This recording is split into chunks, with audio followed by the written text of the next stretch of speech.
బంగాళాఖాతంలో మరో అల్పపీడనం ఏర్పడనుందని వాతావరణ శాఖ అధికారులు తెలిపారు. రాబోయే 48 గంటల్లో ఉత్తరాంధ్రలోని పలు జిల్లాల్లో భారీ వర్షాలు కురుస్తాయని అధికారులు వెల్లడించారు.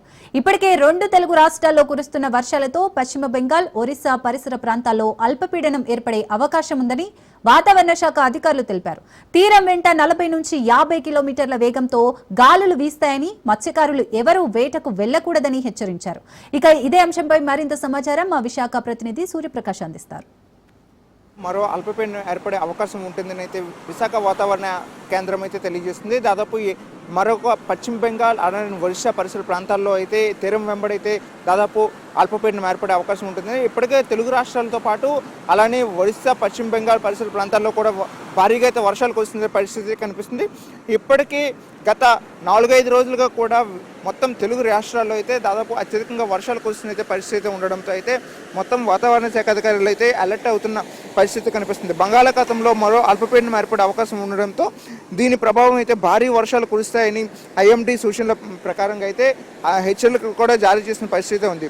ముఖ్యంగా ఈరోజు వాయువ్య బంగాళాఖాతంలో ఒరిస్సా, పశ్చిమ బెంగాల్ తీరాలకు ఆనుకొని అల్పపీడనం ఏర్పడే అవకాశం ఉందని విపత్తుల నిర్వహణ శాఖ అయితే తెలియజేయడం అయితే జరిగింది. మరోపక్క ఈరోజు ఉత్తరాంధ్రతో పాటు కాకినాడ జిల్లాలో అలానే తెలంగాణ రాష్ట్రాల్లో పలు జిల్లాల్లో అయితే భారీగా వర్షాలు కురిసే అవకాశం ఉండడంతో ప్రజలంతా అప్రమత్తంగా ఉండాల్సిన అవసరం ఎంతైనా ఉందనే విషయాన్ని కూడా తెలియజేస్తున్నారు.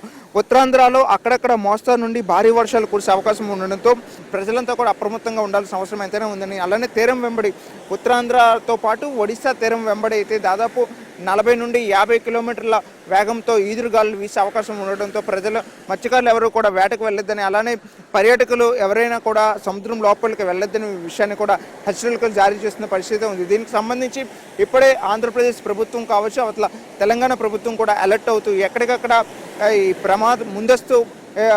ముందస్తు చర్యలు తీసుకునే పరిస్థితి కనిపిస్తుంది. ముఖ్యంగా ఈ లోతట్టు ప్రాంతాల్లో ఎవరైతే ఉంటారో అలానే కొండవాళ్ళ ప్రాంతాల్లో ఉండే వాళ్ళని కూడా సురక్షిత ప్రాంతాలకి తరలించే ప్రయత్నాన్ని కూడా చేస్తున్నారు. అలానే సముద్రం ఒకవైపు చూసుకోవచ్చు, భారీ స్థాయిలో అయితే కోతకు గురవుతూ మరింత వెనక్కి వెళ్ళిన పరిస్థితి కనిపిస్తుంది. ముఖ్యంగా ఈ అల్పపీడన ప్రభావంతో అయితే రాగల 48 గంటల్లో భారీ స్థాయిలో అయితే భారీ వర్షాలు కురిసే అవకాశం ఉండడంతో ప్రజలంతా అప్రమత్తంగా ఉండాల్సిన అవసరం ఎంతైనా ఉందనే విషయాన్ని కూడా అధికారులు తెలియజేస్తున్నారు. దీనికి సంబంధించి జిల్లా యంత్రాంగంతో పాటు రాష్ట్ర ప్రభుత్వం కూడా సహాయక చర్యలు తీసుకొని ముందస్తు జాగ్రత్తలుగా అయితే టోల్ ఫ్రీ నెంబర్ను కూడా ఏర్పాట్లు చేసిన పరిస్థితి ఉంది. దీనిపైన సిఎస్తో పాటు కలెక్టర్లతో సమీక్ష నిర్వహించి ఎప్పటికప్పుడు అయితే దీనిపైన మానిటరింగ్ చేయాల్సిన అవసరం ఎంతైనా ఉందనే విషయాన్ని కూడా తెలియజేస్తున్నారు. అలానే విశాఖ జిల్లా ఉమ్మడి విశాఖలో అయితే అరకు, పాడేరు పరిసర ప్రాంతాల్లో అయితే గత 2 రోజులుగా అయితే వర్షాలు అయితే కురుస్తున్నాయి. దానికి సంబంధించి ఆ ఘాట్ రోడ్స్ అంతా కూడా జలమయం అవడంతో అయితే వాహనదారులు అయితే ఇబ్బందులు పడడం అయితే జరుగుతుంది. మరోపక్క ఒడిశా పరిసర ప్రాంతాల్లో అయితే ఇప్పటికే గోపాల్పూర్ పరిసర ప్రాంతాల్లో ఎవరైతే ఉంటారో వాళ్ళందరినీ కూడా పక్కకి షెల్టర్స్ రూమ్స్లోకి అయితే పంపించిన పరిస్థితి కనిపిస్తుంది. రాగలే 48 గంటల్లో ఈ యొక్క వాతావరణం అయితే మరింత వేడెక్కే వాతావరణం అంతా కూడా భారీ వర్షాలతో ముందుకొచ్చే పరిస్థితి ఉండడంతో ప్రజలంతా కూడా అప్రమత్తంగా ఉండాల్సిన విషయం ఎంతైనా ఉందనే విషయాన్ని అయితే వాతావరణ శాఖ అధికారులు తెలియజేస్తున్నారు.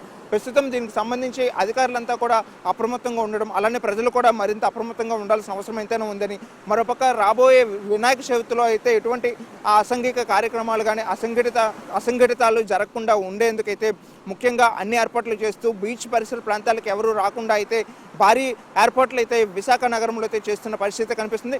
మరోపక్క ఈ యొక్క వినాయక చవితికి ఎవరైతే అనుపు నిర్వహిస్తారో ఊరేగింపు చేసిన తర్వాత దాన్ని అనపడానికైతే కొన్ని ప్రాంతాలని కేటాయించిన పరిస్థితి ఉంది. ఎందుకంటే ఎక్కువగా నీటి ఎద్దడి ఎక్కడ ఉంటుందో ఈ యొక్క తుఫాన్లు కావచ్చు, అల్పపీడనం కారణంగా అయితే ఈ యొక్క బీచ్ పరిసర ప్రాంతాల్లో ముంపుకి వాళ్ళ యొక్క గల్లంత వేసే పరిస్థితి ఉండడంతో ముఖ్యంగా ఆ యొక్క ప్రాంతాల్లో ఎక్కడైతే సురక్షితంగా ఉంటుందో అదే ప్రాంతంలో ఈ యొక్క వినాయక విగ్రహాలను అయితే నిమజ్జనం చేయాల్సిన అవసరం ఉందనే విషయాన్ని కూడా కలెక్టర్ ఆదేశాలు జారీ చేయడం అయితే జరిగింది. కెమెరామెన్ సాయితో సూర్యప్రకాష్, రాజ్ న్యూస్, విశాఖపట్నం.